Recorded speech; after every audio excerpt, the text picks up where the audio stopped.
coração, Pai, na vida dele, Deus.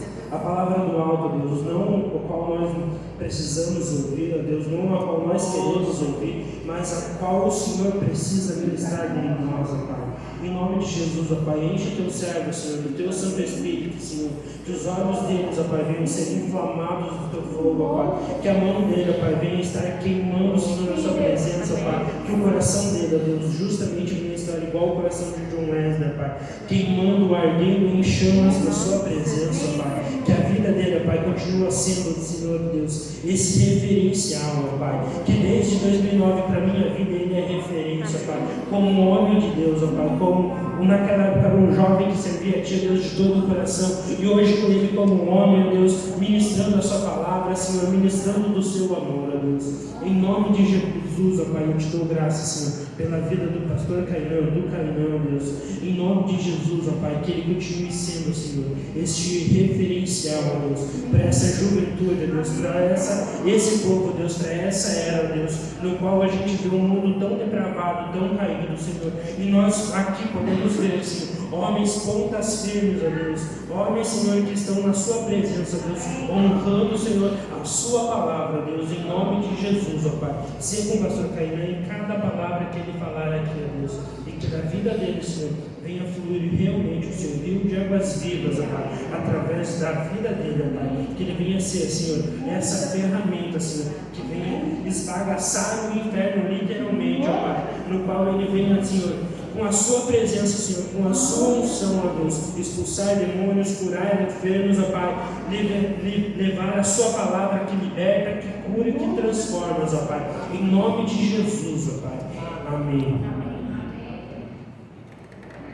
Amém, meu irmão, amém, graça e paz.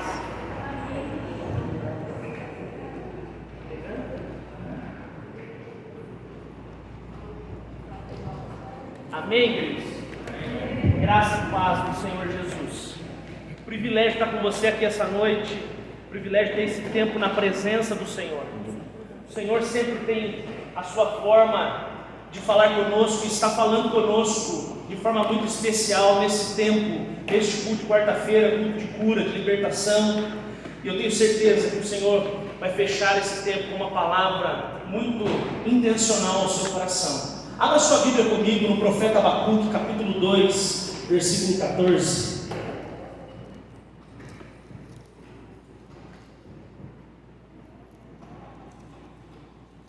Profeta Abacuque, capítulo 2, verso 14. Apenas esse versículo.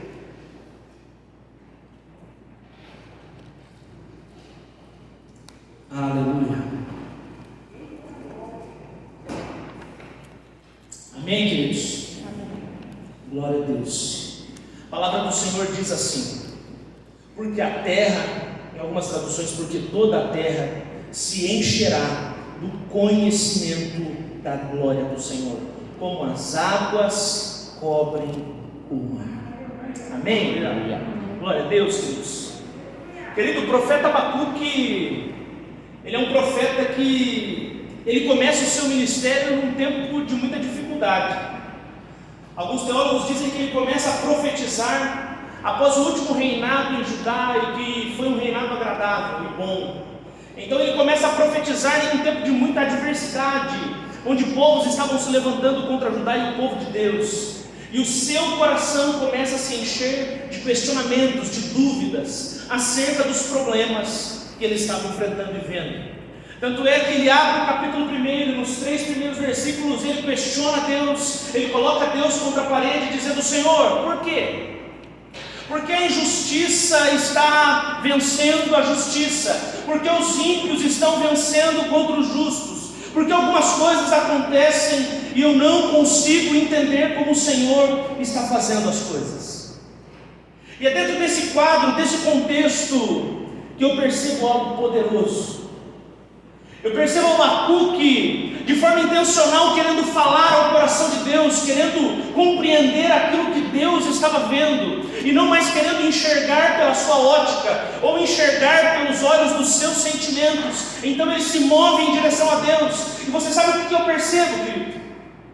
É que toda vez que um crente de maneira intencional, deseja compreender o coração de Deus e deseja ouvir o que Deus tem a dizer, Deus fala. Queridos, Jeremias capítulo 33, versículo 3 diz: invoca-me e te responderei, e te revelarei conhecimentos grandiosos e inacessíveis que vocês ainda não sabem. Queridos, a palavra de Deus nos afirma tal condição. Deus é um Deus disponível, acessível. Ele não é como os homens de sucesso, que quando se assentam nas suas cadeiras, debaixo do seu alto poder e do seu alto padrão de vida, eles se esquecem de todos aqueles que um dia passaram pela sua vida. Deus não se esquece de nós. Deus está no meio da igreja. Deus está na sua casa. Deus está com o seu povo. E Ele está pronto a ouvir as suas questões e as suas dúvidas. Mas sabe qual é o nosso problema, queridos? Nós vivemos um tempo em que nós duvidamos que Deus está em meio a essa condição. Nós nos distanciamos da convicção de que Deus é um Deus próximo, de que Ele é Emmanuel, Ele é Deus conosco, Ele é um Deus que está pronto a participar e se envolver com aquilo que nós precisamos ouvir e compreender da sua parte. E é diante desse quadro, querido, que Deus começa a corresponder ao coração do profeta, e ele começa a ministrar o profeta de forma muito profunda, a sanar algumas dúvidas, talvez sim, talvez não, mas ele começa a esclarecer a forma como ele vê as coisas, porque Deus não vê como o homem vê. Você entende isso, querido? Deus não enxerga a sua vida, a sua família, Deus não enxerga a igreja como o homem enxerga. Porque na essência do homem, na sua natureza carnal, somos egoístas, pensamos em nós, a dinâmica envolve a nós mesmos, mas o reino de Deus fala de nós, família fala de nós, a visão de Deus fala de todos. Então nós precisamos entender que todo o propósito pelo qual Deus faz alguma coisa, pelo que Deus quer fazer algo na sua vida e na minha vida, passa pelo pressuposto de entendermos que não fala sobre nós, fala sobre Deus e fala sobre o que Ele quer fazer, sobre todo o corpo, sobre todos aqueles que se envolvem com a revelação daquilo que Deus é. Precisamos entender, queridos, captar aquilo que Deus é em essência. Nós não podemos continuar confundidos como o profeta estava, como uma geração toda estava. Em meio a tempos onde se manifestavam falta de honra, ganância, empreendimentos sanguinários, guerras, libertinagem, idolatria, Deus responde a esse quadro ministrando ao coração do profeta. E quando eu olho para o quadro da minha realidade, da sua realidade, da minha família, da sua família, do tempo que nós vivemos, eu não vejo nada diferente disso, queridos. Mas sabe qual é o problema? O problema é que o profeta foi um pouco mais rápido que nós, muitas vezes.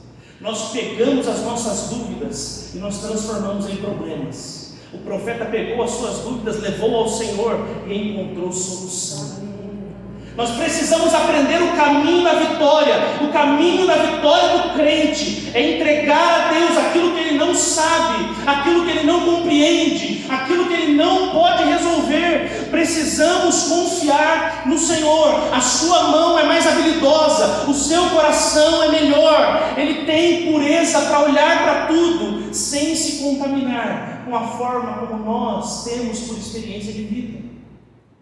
Então hoje eu e você, nós precisamos entender que o que Deus quer fazer sobre a minha e sobre a sua vida, quando lemos o versículo do desejo do coração de Deus de tomar toda a terra com o conhecimento da sua glória, há um desejo que está por detrás como pano de fundo nisso.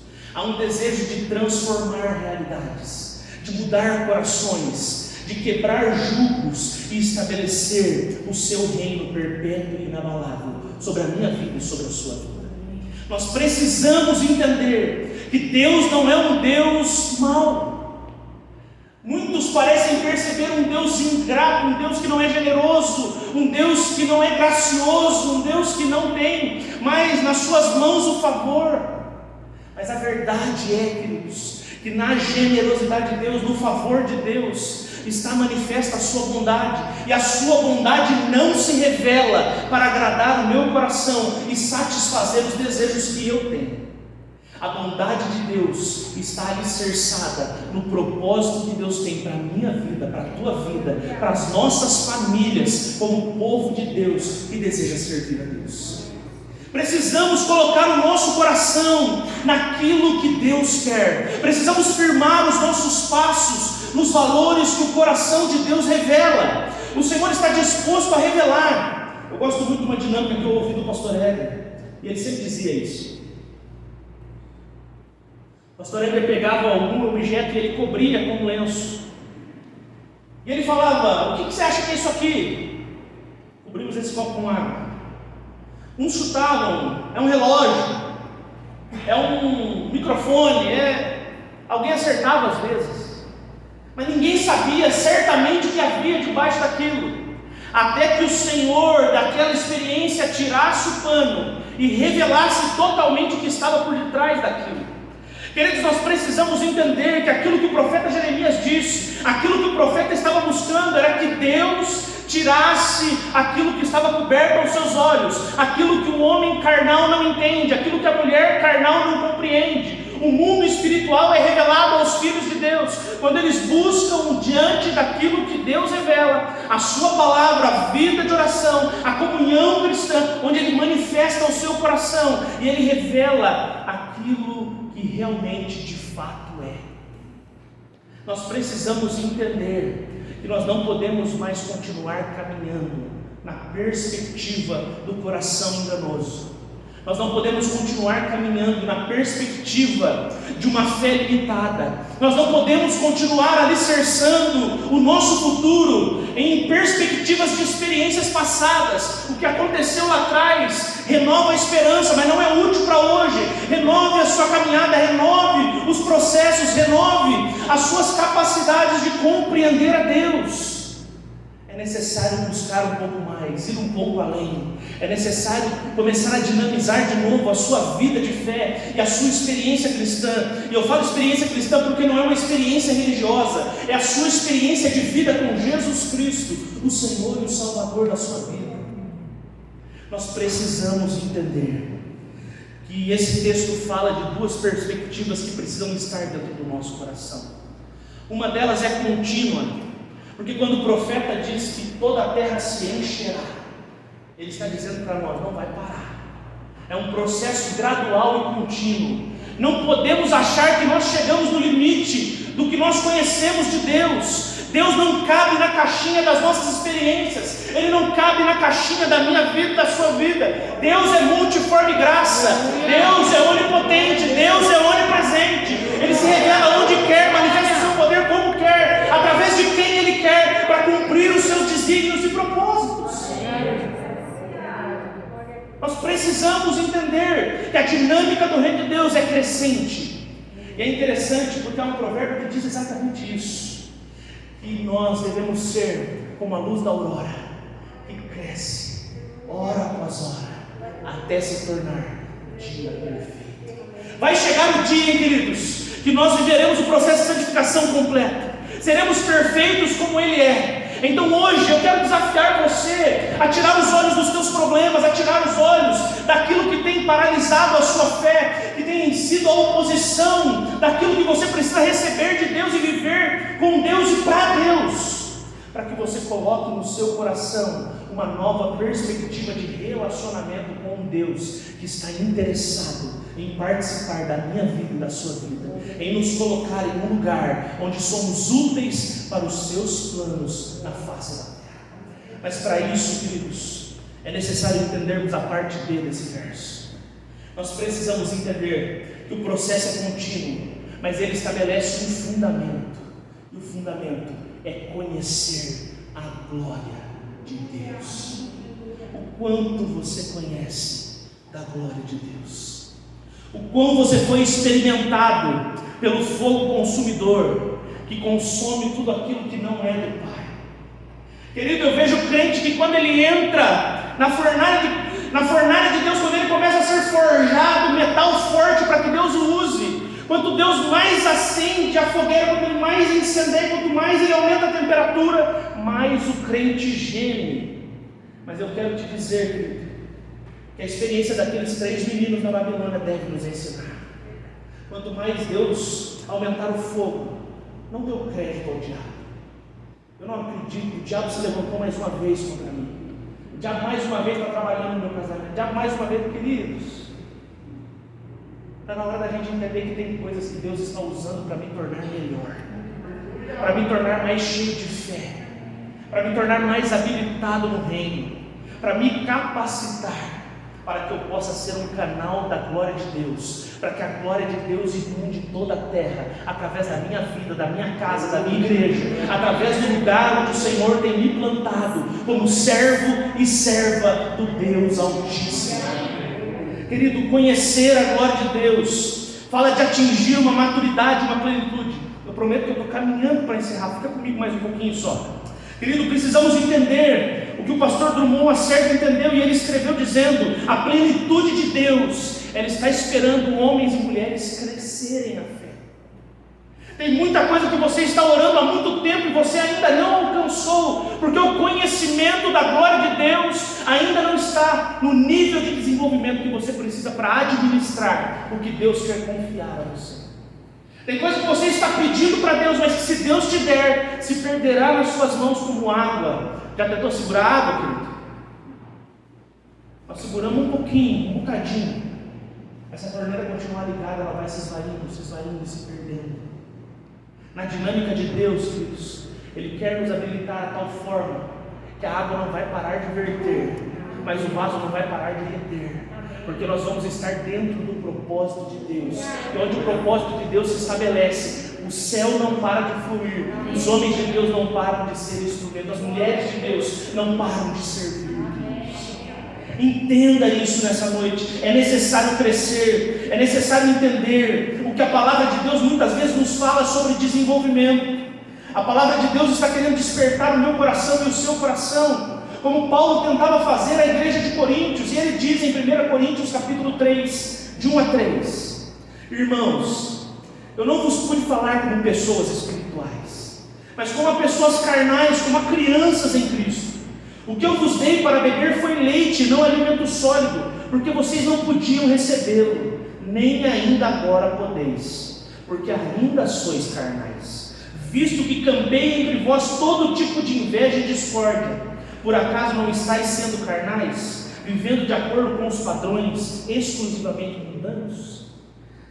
Hebreus 5, 13 e 14 ainda afirma: ora, quem precisa alimentar-se de leite ainda é criança, e não tem experiência no ensino da justiça. No entanto, o alimento sólido é para adultos, os quais, pelo exercício constante da fé, tornaram-se capazes de discernir tanto bem quanto mal. Queridos, é impossível alcançar a estatura cristã que Deus requer de nós, que Deus quer confiar a nós. É impossível experimentarmos tudo que Deus tem se nós não aumentarmos o nível de compromisso, de comprometimento com aquilo que Deus está revelando para esse tempo.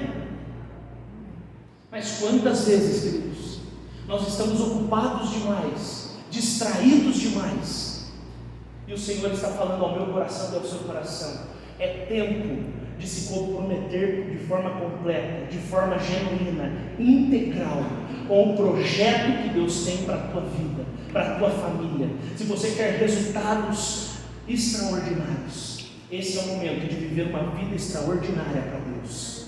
Esse é o momento de se comprometer de forma tão profunda e genuína, que as pessoas vão olhar para você e vão notar aquilo que Deus está fazendo. Mas pastor, faz 30 anos que eu sou crente, faz 30 anos que eu estou vivendo uma vida de fé, mas eu quero dizer para você: você é como a luz da aurora. Dá para melhorar um pouco mais, dá para avançar um pouco mais, dá para ter mais autoridade no mundo espiritual, dá para ser mais fiel a Jesus, dá para investir um pouco mais no reino, dá para gastar um pouco mais em favor da tua família, em favor do corpo de Cristo que você está plantado, porque você foi chamado como este profeta para ser boca de Deus, a sanar soluções e resolver problemas no meio onde você está plantado. Entenda, você faz parte de um projeto que é maior do que a tua própria vida. É maior do que a tua própria vida. Mas é necessário entender o que Abacuque estava entendendo. Deus deseja amadurecer para conceder. É necessário entender que Deus primeiro vai forjar para enviar, nutrir para sustentar, libertar e curar para usar. O conhecimento de Deus é a chave para compreender o movimento que Deus está fazendo. Queridos, muitos não estão entrando no fluxo do que Deus faz, porque não entendem e não compreendem o poder e a dimensão da grandeza do Deus que servem. O pastor Dom tem ministrado isso com muita clareza para nós aqui. Todos os dias que ele ministrou, ele sempre fala sobre a grandeza de Deus. E dia após dia eu tenho provado nesses dias a fidelidade de um Deus que é grande, mas de um Deus que, apesar de olhar para a minha pequenez, para a minha fragilidade, até mesmo para as minhas inutilidades, Ele olha para mim e fala: eu te capacito, eu faço, eu desejo fazer, mas é necessário crescer na minha presença, é necessário aumentar o nível daquilo que você anseia. Querido, e aí entra uma pergunta chave para nós essa noite. Diante daquilo que você requer de Deus, você tem orado, você tem clamado, você sonhou um dia com uma experiência de fé: eu quero viver isso com Deus, eu quero que Deus faça isso por mim. A medida de fé que você está vivendo, ela é suficiente para que Deus possa confiar no que você quer? Está na hora de aumentarmos a capacidade de administrar aquilo que Deus quer conceder à igreja. Se nós queremos mais de Deus, nós precisamos ser melhores mordomos e administradores daquilo que Deus está fazendo. Querido, eu estou caminhando para fechar.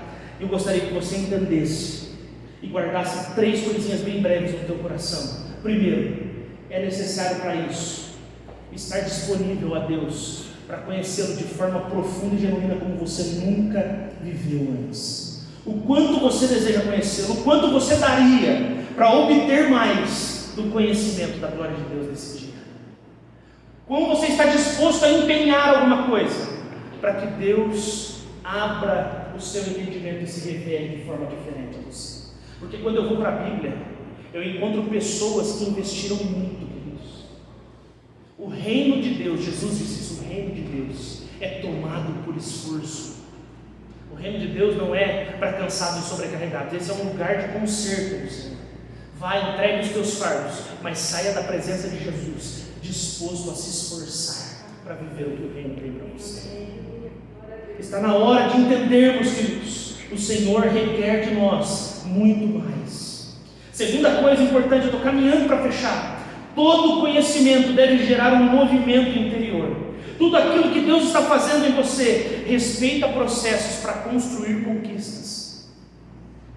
Entenda, nada do que está acontecendo na sua vida é obra do acaso. Deus não trabalha com acaso, queridos. Deus é intencional. Deus não atende necessidades, Deus atende propósitos. Coloque a sua vida e as suas necessidades dentro do propósito de Deus, e elas serão sanadas, porque Deus provê tudo aquilo que Ele propõe. Entenda o que Deus está falando. Respeite os processos da tua vida. Abacuque estava olhando para os processos de Deus e não entendia nada. Senhor, o que está acontecendo? O povo vai padecer, o Senhor está dizendo que vai trazer esse povo da Babilônia para fazer sofrer. Abacuque, você não está entendendo. Para tratar um povo de coração duro, eu preciso fazer coisas difíceis. Então, querido, amoleça o seu coração. Não espere um tratamento de tempos longos, de períodos árduos. Permita que Deus te trate com amor. Seja submisso, seja obediente. Ouça a voz do bom pastor te chamando a entrar nas portas que Ele deseja que você acesse. Porque o nosso Deus, primeiro, Ele trabalha com amor. Mas, se necessário, os meios de graça também trabalham por meio de tempos difíceis. Precisamos entender como Deus trabalha. Deus é generoso, mas Deus também é justo com as suas promessas. E Ele fará com que você tenha todas as oportunidades de viver tudo aquilo que estava proposto para a sua vida. Não desperdice as oportunidades que Deus te dá. Respeite cada processo. E a terceira coisa, queridos, aliás, antes de fechar, aprenda que antes de se levantar para falar, é necessário sentar para ouvir. E respeitar processos fala de ter um coração disposto a ser ensinado, ser humilde. E as características de Jesus sempre ensinaram isso. Ele era manso e humilde de coração. Seja manso e humilde com aqueles que caminham com você, porque o seu coração se encherá do conhecimento da glória de Deus. Terceira coisa e última, eu vou fechar. Todo o movimento interior, tudo aquilo que Deus estava fazendo no coração de Abacuque, quer fazer no nosso coração, ele gera em nós um movimento exterior. Queridos, a Bíblia fala que Jesus veio e por meio do arrependimento nós somos salvos, amém? Quando nós cremos e nos arrependemos dos nossos pecados. A Bíblia diz que o fruto do arrependimento são obras de justiça. Então, se você está nessa casa e você ainda não serve de alguma forma, eu quero que você entenda isso, porque Abacuque teve que entender. Abacuque colocou o seu questionamento, ele foi ouvido, e Deus deu para ele uma tarefa. Entenda, Deus vai trabalhar dessa forma com você. Coloque os teus questionamentos, coloque as suas dúvidas, mas esteja disposto a calçar a sua armadura. Você foi chamado para servir ao Senhor. Tudo que Deus está fazendo nesse tempo também conta com a participação da sua vida. Então, não subtraia os seus dons e talentos, porque no final das contas, o pastor Dom, o pastor Caimano jamais poderão dar conta dos seus dons e talentos, mas você dará conta deles diante daquele que vocacionou você para fazer muito mais do que talvez você tenha ofertado ao Senhor até aqui. É tempo de comprometimento com aquilo que Deus está fazendo. A começar em mim, Senhor, quebra o coração. A começar em mim, usa-me, envia-me a mim. Não é para o outro, não é para cutucar o rim do marido, não é para cutucar o rim da esposa, é para falar: Senhor, é comigo, então eis-me aqui, Senhor. Eu gostaria de desafiar você a fechar os teus olhos. Entenda que quanto mais você conhece a Deus, mais você reconhece quem você é nele, menos você se sabota, porque até então você estava vivendo um plano pessoal, de uma identidade construída por um mundo carnal. Mas quando você encontra com a glória de Deus, quando você tem uma experiência genuína com Jesus, a sua vida é transformada e você começa a entrar no movimento do que Deus está fazendo. E é por isso que Deus quer nessa noite que eu e você entendamos isso, para que haja disposição natural, espiritual, não uma obrigação religiosa. Você não foi chamado para ser o fariseu dessa casa. Você não foi chamado para ser o zelote que está brigando com todo mundo por aí. Você foi chamado para ser um homem e uma mulher de Deus, que como Pedro e João, quando estavam indo ao templo, encontrando um homem, dão aquilo que tem. E tudo que eles tinham era tudo que aquele homem precisava. Porque enquanto você está no caminho da missão, servindo ao Senhor, quando você tem a sua esperança alicerçada nele, a solidariedade, a compaixão, o ardor do seu coração serve a todos que estão no caminho. Entenda o que Deus está te chamando para viver nesse tempo. Abacuque entendeu isso, e no capítulo 3 ele disse: Senhor, faz de novo em nosso meio. Faz, Pai, faz aquelas obras ao qual nós ouvimos, ao qual nós já ouvimos dos nossos ancestrais, daqueles que já passaram. Os patriarcas nos ensinavam na mesa no dia da Páscoa, do teu feito libertador, dos milagres que o Senhor é capaz de fazer. Nós estamos aqui com muitas pessoas que já viveram milagres, testemunharam proezas nessa casa, mas o Senhor está dizendo: é tempo de incendiar o coração, é tempo de alinhar os pensamentos e dizer: Senhor, faz de novo, faz como nos primeiros dias, faz como o Senhor aquele dia no altar eu me comprometi, de que eu viveria para a sua honra, para a sua glória, para o seu louvor, ainda que me custasse o meu tempo, ainda que me custasse o meu dinheiro, ainda que o Senhor gastasse tudo que eu tenho, tudo que eu sou, eu me deixaria gastar, para que o plano do Senhor se cumprisse sobre a minha vida. Esse é o tempo